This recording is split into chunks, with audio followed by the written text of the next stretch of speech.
Hey everyone, I want to do a video today outside. It's a nice day, nice Saturday, and as I've mentioned, I have this new iPad, so I'm testing it out still.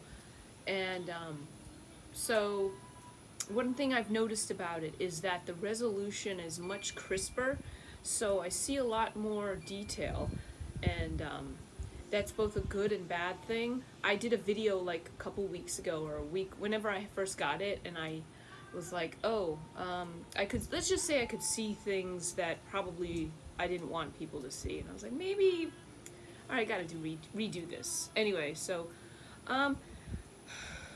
nice day, really nice day on the patio. And I just want to do an Enneagram video today about, I thought I'd do about type 4 and melancholy, the 4's relationship to melancholy, and versus melancholy and depression, okay? Like, melancholy and depression are not the same thing. From the outsider's perspective, in that, like, other types that are non-4, they always say that, you know, the flippant thing they say is that 4's love to be depressed. That sort of like 4's feed on depression and sadness and feel an energy from that. And it is true that sadness can offer a kind of energy, but I don't begrudge them this perspective, because you got to remember the whole point about the Enneagram is understanding other points of view and others' perspective. From their point of view, they see 4's as melancholic and sad. They equate that with depression. Depression is not something that the 4 is really after. Okay, depression is something entirely different. Depression is paralyzing. Melancholy and sadness is different. That's more of a reminiscing in a way. It's more of a longing. It's sort of like the addiction, the idea of being addicted to longing.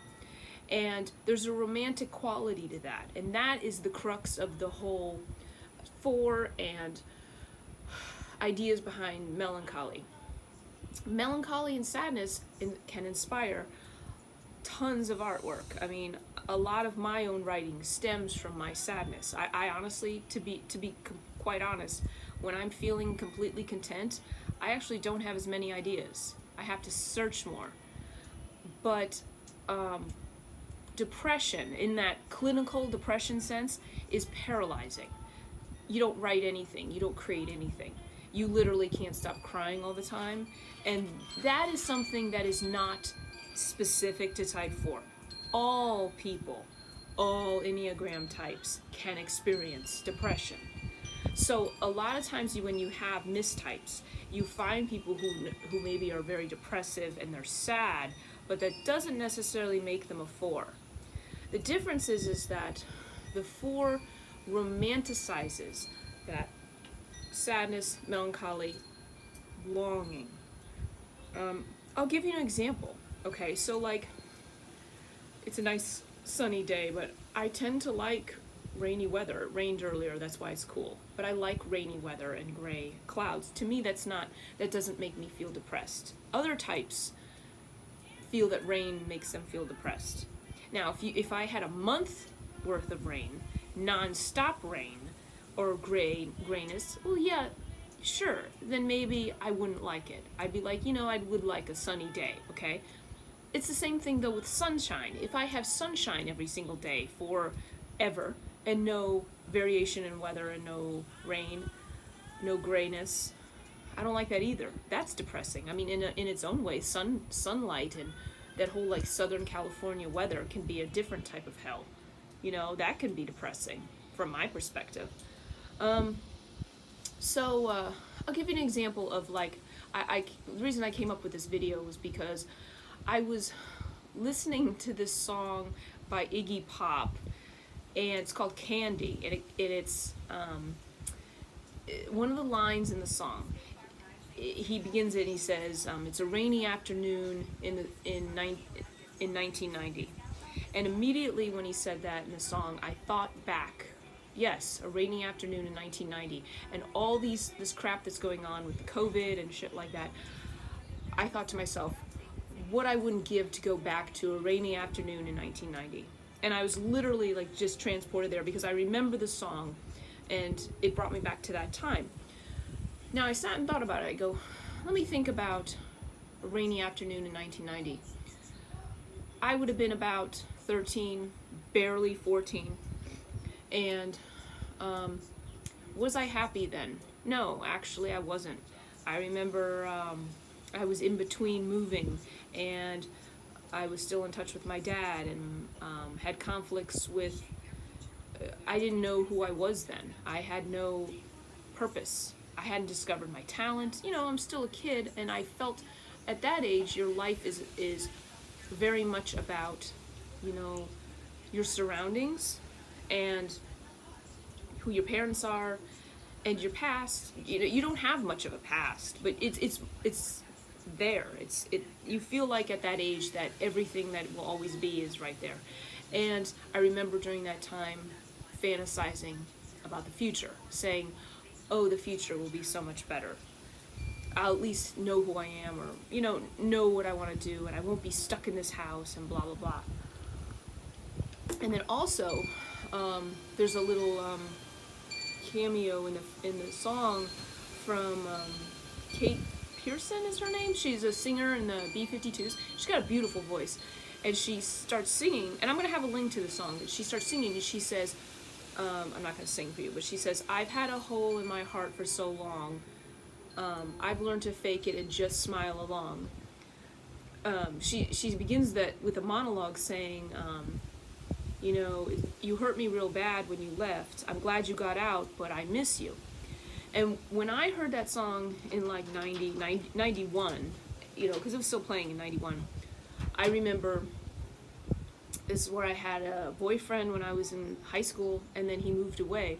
And so during that time in 1991, I remember spending a lot of my time sad, longing for him because he had moved away.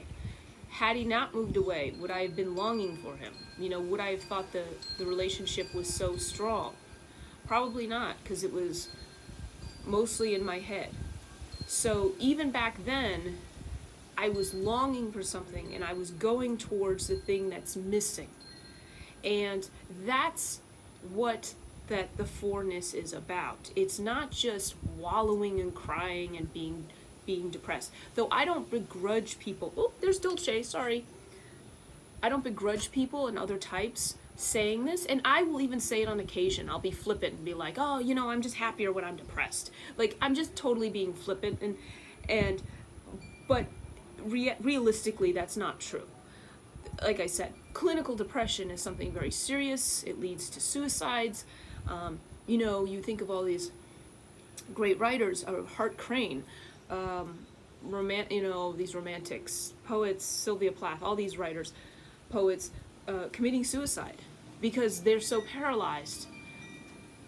They can't create anymore. They'd rather just die. They feel like the world is just too overwhelming for them. It's too painful to live in it, and they just want to end it. And that is not happy. You know, that's the end of life. You know, that's not really what anyone wants. Sure, it's not what they wanted, but they didn't feel that there was any kind of alternative. And I'm going to talk about Hart Crane in another video, but I just wanted to clarify that. Like, I remember there's a talk on the Enneagram. Richard Rohr gives it. He's a type 1, and he makes fun of it. He's like the 4. He's like, they just love to be depressed. They just love it. And again, he's being funny, and I can take it with a grain of salt and laugh about it. But it's in reality, there's a difference. And from their perspective, when you're just seeing the external, they might not see exactly what that difference is. So, also, when I speak about sadness, like I said, it is sort of it's the longing.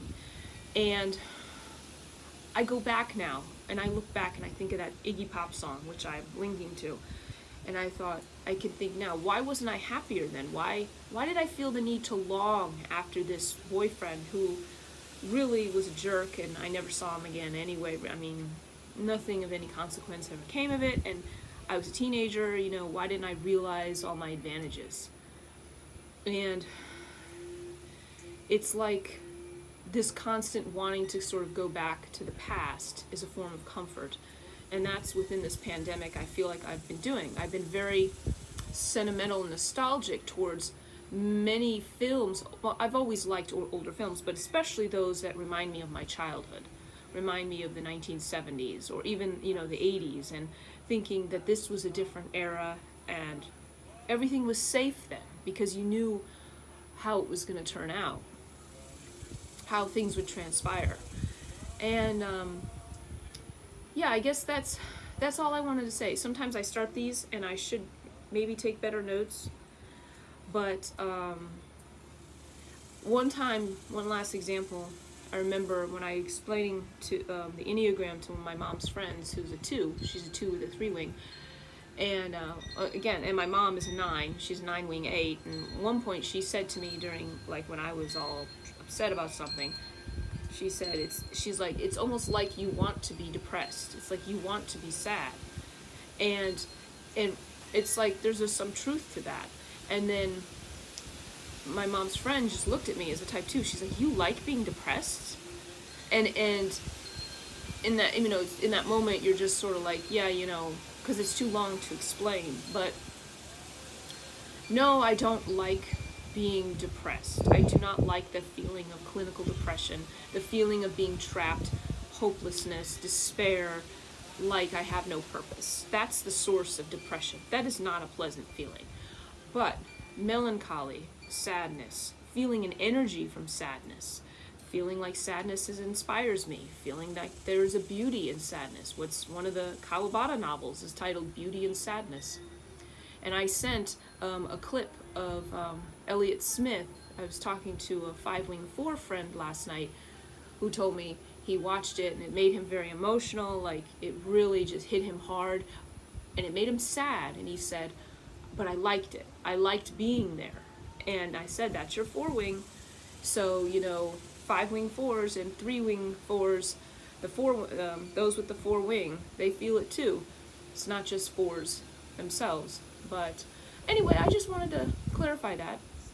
It is a nice day today. I don't feel sad today because it's Saturday, but I'm going to be honest with you, I get very sad on Mondays. I go through very despairing feelings every Monday, and there's a lot of stress. That is not pleasant. So, it'd be interesting if I ever did a video on a Monday. But then the reason I'm sad on a Monday is because I have to go to work. But anyway.